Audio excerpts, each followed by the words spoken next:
So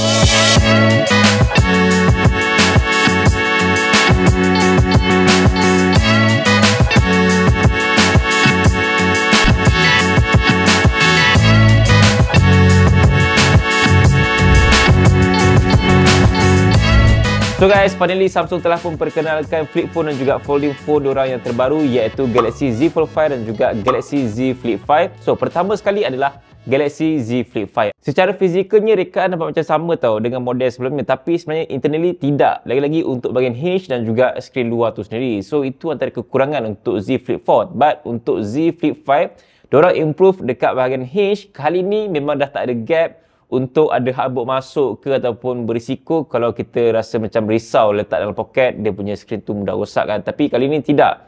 Diorang upgrade dan kali ni memang tak ada gap dekat bahagian hinge untuk Z Flip 5. Cumanya satu perkara yang aku perasan dengan bahagian skrin dalam dia, masih lagi ada kesan lipatan yang kita dapat rasa dan juga kita dapat nampak dengan mata. So mungkin Samsung struggle juga untuk nak buat benda tu dengan lebih natural. Kalau diorang boleh kurangkan kesan lipatan tu, aku rasa memang much better dan juga lebih best lah dari segi user experience untuk skrin dalam dia. Untuk skrin luar pun kali ni diorang dah besarkan, bukan lagi skrin yang kecil macam Z Flip 4. So perkara ni adalah perkara yang sangat positif untuk peminat Z Flip. Aku rasa ini akan menjadi satu deal breaker untuk korang nak beli Z Flip 5. So apakah yang membuatkan dia macam menarik sangat dengan skrin luar tu kan?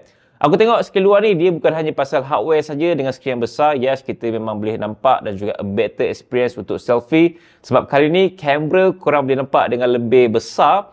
And korang boleh adjust jenis kamera apa yang korang nak gunakan pada skrin luar tu. So, korang nak yang wide ke, ultra wide, nak tukar portrait mode ataupun nak tukar jenis video. So, everything korang boleh lakukan. Cuma setting tak boleh banyak lah dekat skrin luar tu. Pada bahagian lain, ada juga aplikasi yang support dan dia berkaitan dengan software optimization dekat skrin luar tu lah. So, antara software ataupun aplikasi yang aku rasa sangat menarik aku nak gunakan macam YouTube, Netflix, and then ada WhatsApp, WeChat pun diorang integrated khas untuk skrin luar tu saja. Bermakna korang tak perlu nak buka flip phone pun, korang boleh terus reply orang dekat WhatsApp melalui skrin luar saja. Nak tengok YouTube pun boleh lakukan dekat skrin luar. So, almost every apps yang aku rasa penting boleh gunakan dekat skrin luar. Selain dari itu, korang juga boleh customize banyak perkara dekat bahagian skrin luar dia, macam widgets korang boleh add ataupun korang boleh remove widgets apa yang korang nak, macam bahagian call, calendar dan banyak lagi.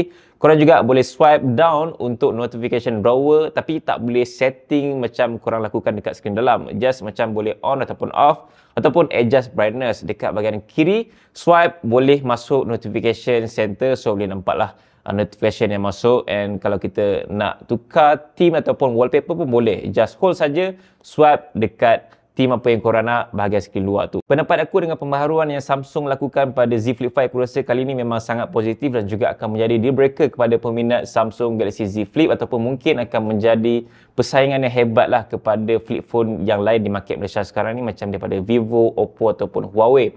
Sebab dari segi software wise, aku rasa ini antara benda yang paling menarik sekali dengan software Samsung. And then hardware wise, yes, mungkin sebelum ni ada kekurangan, tapi kali ni diorang fix dekat bahagian hinge dan juga bagi a better experience untuk bahagian skrin luar. So itu paling penting sekali, dan bukan pasal hardware, but pasal software juga. So dua-dua tu ada pada Flip 5. Cuma kita semua kena faham lah, memandangkan skrin luar tu bersaiz tidaklah sebesar macam skrin phone yang biasa. So aspect ratio dia memang pelik sikit.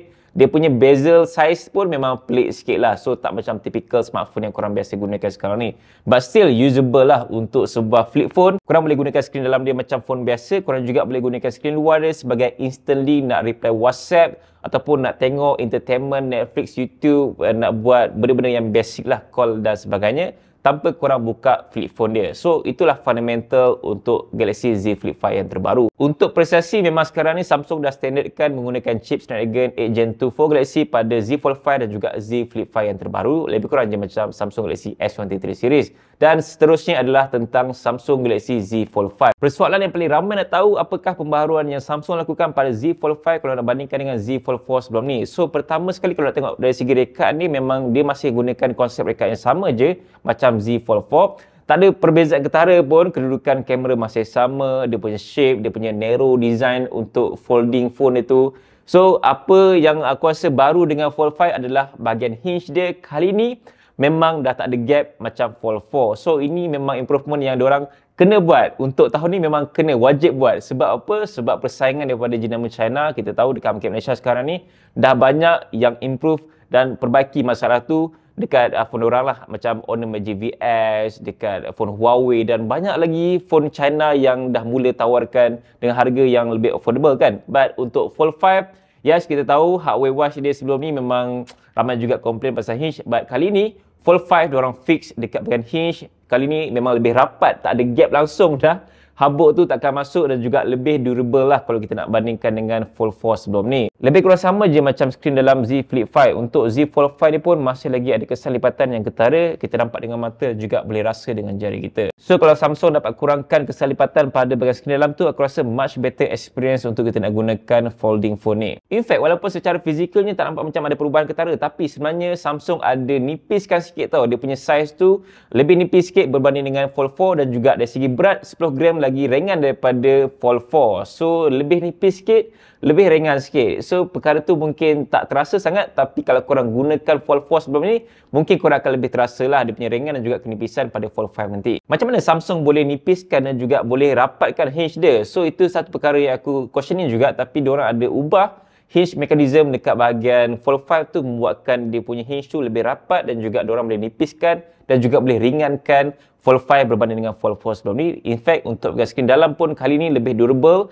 dan masih kekalkan ada IP rating pada Galaxy Z Fold 5. Aku rasa untuk folding phone tak banyak yang ada IP rating kan, tapi Fold 5 ada IP rating, itu penting sekali lah. Bercakap tentang skrin dalam dan juga skrin luar dia, Samsung masih kekalkan size yang sama dengan shape yang sama, dan juga masih dengan under display camera untuk skrin dalam. Tapi untuk kecerahan, kali ni Samsung upgrade lagi. Sekarang ni menggunakan 1750 nits of brightness, which is korang boleh dapat a better experience kalau korang gunakan dekat situasi outdoor. So tak rasa macam gelap sangat skrin dia kalau ada cahaya matahari yang sangat terik. Bahagian prestasi macam yang aku cakap tadi, bahawa Z Fold 5 dan juga Z Flip 5 menggunakan chip yang sama, iaitu Snapdragon 8 Gen 2 for Galaxy. Untuk pengalaman penggunaan yang lebih bagus, dan juga mungkin korang nak main game dengan lebih selesa, tak nak overheat sangat, sekarang ni memang Samsung ada upgrade juga vapor chamber cooling system dia dengan 38% lagi besar daripada model sebelumnya.